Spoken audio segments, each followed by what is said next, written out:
guys, welcome back to my YouTube channel again. I am in same clothes and मैं अपनी recruitment video film करने के बाद ये वाली वीडियो फिल्म कर रही हूँ because I have 3 night shifts in a row and उसके बाद एज यू नो मुझे एक दिन रिकवर करने में लग जाता है एंड फिर मेरी कंसिस्टेंसी ख़राब हो जाती है एंड ये बहुत इंपॉर्टेंट टॉपिक था। मैं इस पर काफ़ी टाइम से बात करना चाहती थी। उनके लिए है ये वीडियो जो भी यूके आना चाहते हैं, कैनेडा जाना चाहता है या लाइक कहीं पे भी, ये ऐसे पॉइंट्स हैं जो आपको हर जगह काम आएंगे एंड हर जगह ये कंसीडरेबल पॉइंट्स हैं।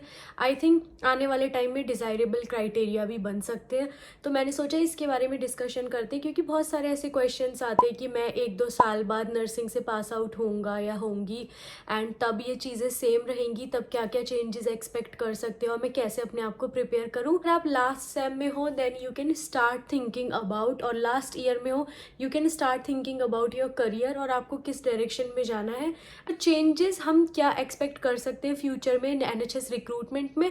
बेसिकली उसके बारे में ये पूरी वीडियो है, तो stay tune till the end and you will gain a lot of points and a lot of knowledge at the end of this video. So without doing further ado let's get start. Number 1 point is experience. तो मैं देखती हूँ बहुत सारे freshers जो भी pass out होते हैं वो एग्जाम की प्रिपरेशन के पीछे भागते हैं, वो which is really really good.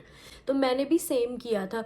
अगर तो आप गवर्नमेंट एग्जाम की प्रिपरेशन कर रहे हो तो आई थिंक आपको अपना पूरा टाइम, अपनी पूरी डेडिकेशन उस एग्ज़ाम को देनी चाहिए क्रैक करने में। एंड कोई मैटर नहीं करता क्लिनिकल एक्सपीरियंस या कुछ भी, अगर आप जेन्युइनली पूरे डेडिकेशन के साथ अपने नॉर्थ सेट, अपना एम्स या फिर आप स्टेट गवर्नमेंट की प्रिपरेशन कर रहे हो, आप किसी भी एग्ज़ाम की प्रिपरेशन कर रहे हो ओवरऑल जो गवर्नमेंट कैटेगरी में आता है, आई वुड हाईली सजेस्ट कि आप अपने दिन के 12 से 15 घंटे उसको डेडिकेटिंगली वे में दो। तो उसमें आपका कोई एज सच आपको और सारी चीज़ों की ज़रूरत नहीं है, सिर्फ आपको अपनी नॉलेज इन्हेंस करने की ज़रूरत है। आपको फुल ऑन फोकस आपके उस चीज़ पे रखना है जो आपको क्रैक करनी है। फिर अगर आप सेकंड कैटेगरी में आते हो जो अब्रॉड आना चाहते हैं एंड जो यूके आना चाहते हैं, जो किसी भी कंट्री में जाना चाहते हैं एंड वो सोच रहे हैं कि लाइक पहले OET करें या फिर पहले हम एक्सपीरियंस लें या फिर अभी तो रिक्रूटमेंट ओपन नहीं हुई है यूके की, तो हम कैसे क्या स्टार्टिंग करें। आई थिंक यूके और 1-2 कंट्रीज़ या 3-4 कंट्रीज़ ऐसी हैं जो अभी भी फ्रेशर्स को रिक्रूट करती हैं। इनफैक्ट यूके ने बहुत सारे फ्रेशर्स को रिक्रूट किया है। But as far as I know जो आने वाले चेंजेस है, अभी बहुत टाइम से रिक्रूटमेंट के बारे में लाइक कुछ भी अपडेट्स नहीं आई है, क्या बजट है एंड ऑल, कैसे क्या चल रहा है। तो अगर आप मेरी लास्ट वीडियो देखोगे तो उसमें मैंने एक्सप्लेन किया रिक्रूटमेंट के अपडेट्स के बारे में। तो अगर मैं एक्सपीरियंस से रिलेटेड स्पेसिफिकली बात करूँ, आपने OET नहीं किया है और अगर आप अभी पास आउट हुए हो, there is no like update about recruitment, I would highly suggest कि लाइक अगर आप कुछ क्लिनिकल स्किल्स गेन कर सकते हो, अगर आप या तो अगर आप OET के साइड स्पेसिफिकली जाना चाहते हो और आपको पूरा बड़े ऑप्टिमिस्टिक हो, पॉजिटिव हो हर चीज़ को लेके, OET बहुत सारी कंट्रीज़ में वैलिड है एंड आप OET क्रैक करने के बाद क्लिनिकल एक्सपीरियंस गेन करना चाहते हो which is also good option. अगर आप OET करने से पहले भी एक्सपीरियंस गेन करना चाहते हो which is also a good option. तो ओवरऑल मेरा मोरल इस पॉइंट का ये है एक्सपीरियंस से कि आपको किसी भी कंट्री में जाने से पहले क्लिनिकल एक्सपीरियंस होना चाहिए। आपको पता होना चाहिए कि हॉस्पिटल कैसे काम करता है और हॉस्पिटल के प्रोटोकॉल्स क्या होते हैं, एक जॉब में लाइक कमिटमेंट क्या होती है, उठ के जाना, और जब वो मेंटल प्रेशर होता है, पेशेंट्स कैसे डील करने हैं, पेशेंट की फैमिली कैसे डील करनी है, इंचार्ज को कैसे टैकल करना है। बेसिकली लाइक आपको ओवरऑल इन्वायरमेंट समझ आएगा। तो एक्सपीरियंस सिर्फ आपको क्लिनिकल स्किल्स ही नहीं सिखाएगा, एक्सपीरियंस आपका लाइक मेंटल स्पेस है उसको भी ओपन करता है कि ठीक है हम इस वर्ल्ड के लिए रेडी नहीं थे, नर्सिंग का रियल वर्ल्ड ये है, जो हमने किताबों में पढ़ा था उससे बिल्कुल डिफरेंट है नर्सिंग का। क्या आप किसी भी मेडिकल फील्ड में चले जाओगे, theoretical and practical is absolutely different. तो आई वुड हाईली सजेस्ट कि जो भी न्यू नर्सेज भी होती हैं other than like government preparing nurses, like government exam के लिए जो प्रिपेयर करती हैं उन नर्सेज को छोड़ के, या फिर जो OET के बाद क्लिनिकल एक्सपीरियंस भी लेना चाहते हैं, OET से पहले भी क्लिनिकल एक्सपीरियंस लेना चाहते हैं, उनके लिए मैं ये हमेशा सजेस्ट करूँगी कि आप अगर अपना NMC के स्टेजेस भी चल रहे हैं, आप CBT भी दे रहे हो, अगर आप like side by side NHS का प्रॉपर काम कर रहे हो, इवन इफ उन लोगों ने आपको एक्सेप्ट भी कर लिया एज अ फ्रेशर कि ठीक है आपको बस कुछ नहीं करना, आपको एक क्राइटेरिया फुलफिल करना है, आप चिल करके घर पे बैठे हो कि ठीक है अब रिक्रूटमेंट ओपन होगी, मेरा तो ऑफर लेटर आ गया, मैं आराम से चला जाऊँगा, वहीं जाके क्लिनिकल सीखूंगा या सीखूंगी, ठीक है, मुझे लगता है ये भी आपकी इंडिविजुअल चॉइस है, पर अगर आप एस्पायरिंग नर्स हो जो फ्यूचर में इधर पे आना चाहती है, मैं अगर आपकी जगह होती तो मैं अपने टाइम को वेस्ट नहीं करती घर पे बैठ के, मैं रिक्रूटमेंट ओपन होने का इंतज़ार नहीं करती। अगर तो मेरा ओईटी क्रैक है तो मैं ओईटी क्रैक करने की साइड ध्यान दूंगी, या फिर अगर मेरा ओईटी क्रैक है तो मैं ओईटी के बाद अपना क्लिनिकल एक्सपीरियंस गेन करने की साइड ध्यान दूंगी, या फिर मेरा अगर ओईटी क्रैक कर नहीं है और 2 ईयर्स उसकी वैलिडिटी होती है और मुझे पूरा मैं पॉजिटिव हूँ हर चीज़ को लेके, मैं यूके के अलावा भी और कंट्रीज़ भी कंसीडर कर सकती हूँ ओईटी के थ्रू। अगर आपको पता हो तो आप और कंट्रीज़ में भी जा सकते हैं ओईटी क्वालिफाई करके। तो मैं ओईटी क्रैक करने के बाद भी नॉलेज लेने की कोशिश करूँगी, अपनी क्लिनिकल स्किल्स पे फोकस करूँगी। So moral of the story in short word is you need to have definite amount of experience, जो एनएचएस भी आने वाले टाइम में एक्सपेक्ट करेगी। लोगों ने ऑफर लेटर्स इशू कर दिए हैं, वो लोग उनको तो प्रायोरिटाइज करके रिक्रूटमेंट करेंगे, पर जो भी फ्यूचर में आएगा, जितना मुझे लगता है वो लोग अब एक्सपीरियंस, क्योंकि इतना कंपटीशन बढ़ गया है यहाँ पे यूके आने के लिए भी, कंट्रीज़ में जाने के लिए भी और डिफरेंट कंट्रीज़ में भी, तो जो कंपटीशन बढ़ा है उसकी वजह से अब जो भी आप खुद सोचो उनको प्रायोरिटाइज करेंगे जिनने ऑलरेडी हॉस्पिटल इन्वायरमेंट में काम कर रखा है, जिनको ऑलरेडी पता है कि अच्छा हॉस्पिटल में ऐसी चीज़ें होती हैं, ऐसे पेशेंट से बात करते हैं, ऐसे स्किल्स चाहिए, ये स्किल्स चाहिए, कम्युनिकेशन स्किल चाहिए, स्किल्स चाहिए प्रॉपर, एंड जो भी है मेडिकल स्किल्स चाहिए, तो वो लोग उनको प्रियोरिटी देंगे जो उस इन्वायरमेंट में काम कर चुके हैं, जिनके पास ऑलरेडी एक्सपीरियंस है उस स्पेसिफिक फील्ड में। तो आई वुड सजेस्ट कि इवन ओईटी हो गया है तब भी क्लिनिकल एक्सपीरियंस लेने की कोशिश करो, अपना टाइम वेस्ट मत करो, खाली मत बैठो एंड सिर्फ थ्योरी वाली नॉलेज ही अपने दिमाग में मत भरो। आपको क्लिनिकल स्किल्स चाहिए क्योंकि आपने कोर्स इतना स्किलफुल किया है, इसमें आपको क्लिनिकल स्किल्स के बिना कोई सर्वाइवल नहीं है। Until unless you want to be a teacher, clinical educator, even then you need clinical skills, तभी आप किसी को अच्छे से वो प्रोसीजर एक्सप्लेन कर पाओगे। सो moral of the story, NHS आने वाले टाइम में फ्यूचर में उन्हीं को प्रायोरिटी देगा जिनके पास एक अच्छा क्लिनिकल एक्सपीरियंस होगा। सेकंड पॉइंट जो है कि एक्सपीरियंस भी किस चीज़ में ले, कोई कहता है कि हम अगर क्लिनिकल एजुकेटर का एक्सपीरियंस ले लो कंसीडरेबल होगा। आप यहाँ पे एक एजुकेटर की पोस्ट पे अप्लाई नहीं कर रहे हो तो I don't think so clinical educator या टीचिंग का एक्सपीरियंस कंसीडरेबल होगा, अनटिल अनलेस आपके पास एक definite amount of clinical experience है।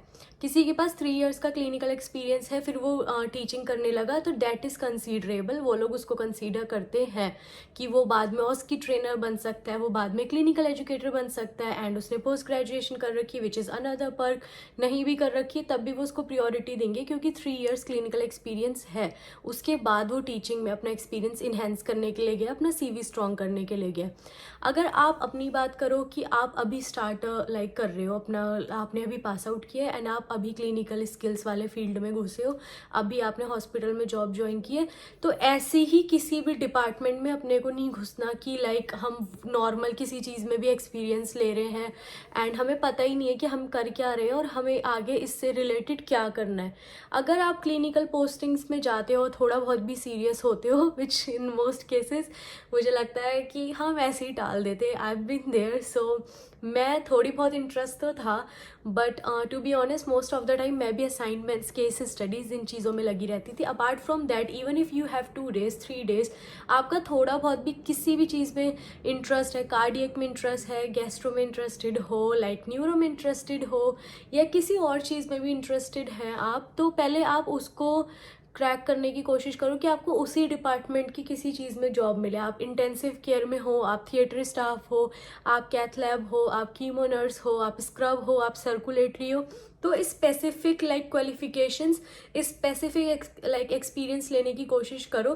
ताकि मैं आपको एग्जांपल दूँ, आप NHS की वेबसाइट पे भी जाओगे, आप वहाँ भी देखोगे कि बहुत स्पेसिफिकली मेंशन्ड होता है कि ये एलिजिबिलिटी है, we need theatre nurses, we need circulatory nurses, we need this nurses, that nurses, intensive care unit nurses, general ICU nurses, cardiac ICU nurses. So gain experience in very specific departments if you get the opportunity. वैसे freshers को मैंने जहाँ तक देखा है वो उठा के ऐसे ही रिक्रूट कर देते हैं कि नहीं, यू डोंट हैव एक्सपीरियंस, अगर आपको डिपार्टमेंट पसंद आए तो बाद में बदल लेना। I will highly suggest you guys कि आप फर्स्ट प्लेस में ही, अगर आपका दिल कह रहा है कि मुझे थिएटर में काम करना है, गो फॉर थिएटर, उनके पास सारी वैकेंसी होती है, वो आपको बहाने मार के वहाँ फिल करने की कोशिश करते हैं। आप जिद कर लो कि भाई मेरे को उसी में ही काम करना है, मेरे को थिएटर में ही काम करना है, या फिर मेरे को आईसीयू में ही काम करना है, तो मैं वहीं पे ही काम करूँगा। काम चोरी से लाइक भागने की कोशिश मत करो, जो कि पॉसिबल है नहीं प्राइवेट हॉस्पिटल्स में। एंड मुझे लगता है कोई लाइक स्कोप ही नहीं है काम चोरी करने का, वहाँ इतना वर्क प्रेशर होता है, बंदा वैसे ही फ्रस्ट्रेट हो जाता है। बट आई वुड सजेस्ट कि go for a specific department experience, वो आपके आगे भी काम आएगा।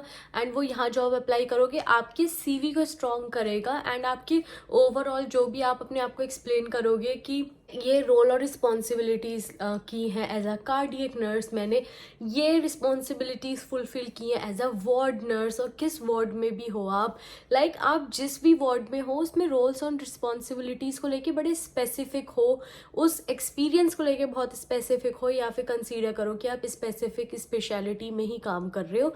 बाद में फ्यूचर में वो बहुत मैटर करता है, अभी हमें वो छोटी छोटी चीज़ों की वैल्यू समझ नहीं आती। If you are giving your time, कि आप किसी भी चीज़ को अपना समय दे ही रहे हो, तो ऐसी चीज़ को दो जो आगे जाके काम आए, क्योंकि फ्रस्ट्रेशन भी होनी है, एग्जॉशन भी होनी है, टाइम वेस्ट भी होना है। तो आप उस टाइम को ऐसे वेस्ट करो कि भाई वो बाद में भी यूटिलाइजेशन का काम करे, आपके फ़ायदे में ही काम आए। तो एनएचएस भी उन्हीं को ही आने वाले फ्यूचर में कंसीडर करेगा जिनके पास स्पेसिफिक स्पेशलिटी का एक्सपीरियंस होगा। ऐसे ही वो लोग किसी भी जनरल नर्स को उठा के नहीं रख लेंगे कि किसी ने भी किधर पे भी काम किया तो उठा के रख लिया। आई डोंट थिंक सो ऐसा होने वाला है। एंड जितना मेरे को लगता है, जितना मैंने आपस में लाइक बात किया, जितना मेरे को नॉलेज गैदर कर सकती थी, they were like we need like specific speciality nurse. पहले फ्यूचर में कंपटीशन बहुत कम था, बहुत कम लोगों को पता था कि आप एनएचएस में आ सकते हो, आप यूके में आ सकते हो, तो वो लोग नर्सेज की इतनी ज़्यादा शॉर्टेज थी कि वो नर्स सारी ले लेते थे। Okay, she is a nurse, she is fresher, she has 6 months of experience, good, we just need a nurse. At this point of time जब कंपटीशन इतना बढ़ गया, और अब तो रिक्रूटमेंट की भी कोई अपडेट नहीं है कैसे क्या होगा, मैंने लास्ट वीडियो में एक्सप्लेन किया है, वो ज़रूर देखना। तो फिर आपको बड़ा स्पेसिफिक होना पड़ेगा, आप उस कंपटीशन का हिस्सा बन चुके हो अब, अगर आप यहाँ पे आना चाहते हो, और आपको किसी से 2 पॉइंट आगे होना ही है। आई नो इट्स लाइक ये हम उस रेस का घोड़ा बन चुके हैं, जिससे लाइक चाहिए हमें ज़्यादा एक्सपीरियंस, और दूसरे से 2 पॉइंट ज़्यादा ही आपको करने पड़ेंगे, तभी आपको कंसीडर करेंगे। क्योंकि खाली इंडिया से ही नर्स रिक्रूट नहीं होती, फिलीपींस से भी होती है, साउथ अफ्रीका से भी होती है, दूसरी नेपाल कंट्री से भी होती है, बहुत सारे कंट्रीज से नर्सेज आती हैं। एंड कोई आबू धाबी का एक्सपीरियंस लेके आता है 10-10 साल का, तो आई थिंक वो उनको पहले कंसीडर करेंगे, और हमें बाद में, जो भी फ्रेशर नर्सेज है। तो अगर आप मेहनत कर ही रहे हो तो सही डायरेक्शन और सही एक्सपीरियंस में करो, ताकि आप एनएचएस जब भी रिक्रूटमेंट फ्यूचर में करेगा न्यू नर्सेज की, और तो आप उनके कंसीडरेबल एलिजिबिलिटी क्राइटेरिया में हो। So that's that point. Coming next to the third point, like CV कितना स्ट्रांग होना चाहिए। सबसे पहले आप सीवी को बनाने के भी तरीके सीखो, और आप खाली नर्सिंग की लाइक टॉक्सिसिटी में, हम लोग अगर हमारा 8 या 6 घंटे का भी जॉब होता है, तो आधा टाइम मैंने देखा है लोग आप अपने साथ वाली नर्सेज की चुगली करने में वेस्ट कर देते हैं, जो उन्हें टेम्पलेट सीखने में वेस्ट करना चाहिए। लाइक कि सीवी की बहुत सारी टेम्पलेट होती है, फ्री ऑफ कॉस्ट भी होती है। अगर आप देखो, आपकी प्रोफाइल आपको बनानी आनी चाहिए, कि लाइक सारी डिग्री से लेके, कुछ सीवी इतने अट्रैक्टिव होते हैं, आपके पास उतना एक्सपीरियंस भी नहीं होता, सीवी टेम्पलेट के बेसिस पे, लाइक कि कैसे एक्सप्लेन किया इस बंदे ने खुद को, उस बेसिस पे भी आप सिलेक्ट हो जाते हो। और ये सिर्फ यूके के लिए नहीं है, ये लाइक ओवरऑल पॉइंट्स मैं आपको बता रही हूँ, जो आप लाइक एलिजिबिलिटी क्राइटेरिया भी फिल ऑफ कर लोगे ना, फिर भी आप कितने अच्छे से अपने सीवी को मेंशन कर रहे हो, तो वो ज़्यादा इम्पॉर्टेंट है। और मैंने क्या मिस्टेक की थी सीवी में, मैं उस पर भी एक वीडियो बनाऊंगी, क्योंकि मेरी सीवी में कुछ मिस्टेक हुई थी, जिसकी वजह से मुझे कौन सा डिपार्टमेंट मिला, क्यों मिला, वो सब मैं एक वीडियो में एक्सप्लेन करूंगी। तो सीवी बहुत इंपॉर्टेंट है, एंड एनएचएस इन सारी चीज़ों को बहुत गौर से देखता है। मेरे टाइम पे ना ये किसी ने नहीं बताया था, तो मेरे सीवी में काफ़ी मिस्टेक्स हो गई थी, तब इन लोग को नर्सेज की बहुत ज़्यादा ज़रूरत थी, इन्होंने उस चीज़ को कंसीडर कर लिया था। बट आने वाले फ्यूचर में ये लोग सीवी को भी जज करेंगे, आपका सीवी कितना स्ट्रांग है, एक्सपेक्ट कर सकते हो रिक्रूटमेंट में ये चेंज आएगा। नेक्स्ट पॉइंट की तरफ बढ़ते हैं, which is communication. At the end of the day, like मैं कम्युनिकेशन पे कितना भी ज़ोर दूँ, मतलब बहुत एक आपको इम्प्रूव करने की ज़रूरत है। मैं किसी को यहाँ पे ऐसे डीमोटिवेट नहीं करना चाहती, I just want to talk like about the real world बहुत हार्श है गाइस. लाइक कम्युनिकेशन इतना ज़्यादा इम्पॉर्टेंट है. कम्युनिकेशन इम्प्रूव करने की कोशिश करो. आप NHS में भी इंटरव्यू देते हो थ्रू स्काइप या किसी भी चीज़ के थ्रू, तो वो आपके क्लिनिकल एक्सपीरियंस तक तो बहुत लेट पहुंचते हैं. उससे पहले वो आपके बारे में जानने की कोशिश करते हैं. उससे वो आपका कम्युनिकेशन असेस करते हैं कि इवन दो आपने OET and all of that stuff crack कर रखा है, बट दैट डजंट मीन कि you are really good at communicating. And वो सारी चीज़ें असेस करते हैं कि कम्युनिकेशन ओवरऑल है कैसा. तो पहले तो फिर भी लेस कंसीडरेबल में आ जाता था कि ठीक है नेटवर्क इशू हो गया, लाइक थोड़ा हेजिटेशन की वजह से नर्वसनेस हो रही है इसलिए बंदा थोड़ा अटक अटक के बोल रहा है. But I think as of now कि इतना कंपटीशन बढ़ गया है, आपको अपनी कम्युनिकेशन स्किल्स पे भी उतना ही ध्यान देना है वक्त के साथ. लाइक जैसे ऐप को हम अपडेट करते रहते हैं, हमें अपनी नॉलेज, अपने कम्युनिकेशन स्किल्स सबको अपडेट करना है. नेक्स्ट पॉइंट की बात करें जो कि बहुत इंपॉर्टेंट है. पहले यहाँ पे गैप कंसीडर होता था, जो भी आपका क्लिनिकल गैप होता है. फॉर एग्जाम्पल मैंने 2020 से 2022 तक क्लिनिकल में काम किया. उसके बाद मैंने 2 साल से क्लिनिकल नहीं किया एंड मैं OET की प्रिपरेशन कर रही थी. क्योंकि जब आप यहाँ पे जॉब अप्लाई करते हो वो पूछते हैं कि आपने इतने से इतने गैप पीरियड में क्या किया, तो आप लिखते हो कि मैं OET की प्रिपरेशन कर रही थी, एग्जाम्स की प्रिपरेशन कर रही थी, इसलिए मैंने क्लिनिकल से ब्रेक लिया अपने OET को टाइम देने के लिए या अपनी पढ़ाई को टाइम देने के लिए.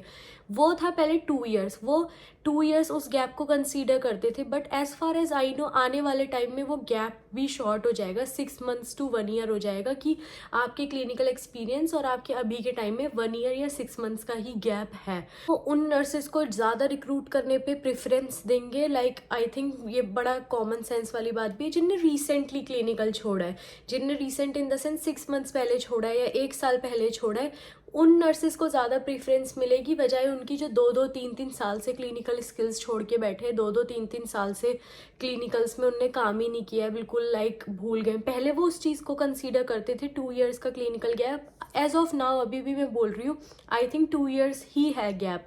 बट अगर हम चेंजेस की बात कर रहे हैं इस वीडियो में, तो चेंज में आप एक्सपेक्ट कर सकते हो वो 6 मंथ से 1 ईयर का हो जाएगा. और एक्सपीरियंस में भी चेंज आएंगे कि कितना गैप हो सकता है आपके क्लिनिकल एक्सपीरियंस में. तो अगर आप घर बैठ के खाली NHS का इंतज़ार कर रहे हो, आई वुड हाईली सजेस्ट कि अपनी नॉलेज स्ट्रॉन्ग करो, अपनी स्किल्स स्ट्रॉन्ग करो, अपना कम्युनिकेशन स्ट्रॉन्ग करो, अपना CV स्ट्रॉन्ग करो और अपनी ओवरऑल नर्सिंग को स्ट्रॉन्ग करो, ताकि आप कहीं के लिए भी अप्लाई करो आप सबसे डिज़ायरेबल कैंडिडेट बनो. तो दैट्स दैट. आई थिंक मैंने मोस्ट ऑफ द पॉइंट्स जिनमें हम चेंजेस एक्सपेक्ट कर सकते हैं फ्यूचर में वो एक्सप्लेन करने की कोशिश की है इस वीडियो में. फिर भी आपको लगता है अगर ये वीडियो में कुछ मिस हुआ है तो कमेंट्स में मेंशन करना. और अगर आपको ये वीडियो हेल्पफुल लगी है, अच्छी लगी है, तो शेयर करना, सब्सक्राइब करना, कमेंट करना, मेरे चैनल को शेयर करना. Thank you guys for watching my video. See you in the next one. Bye.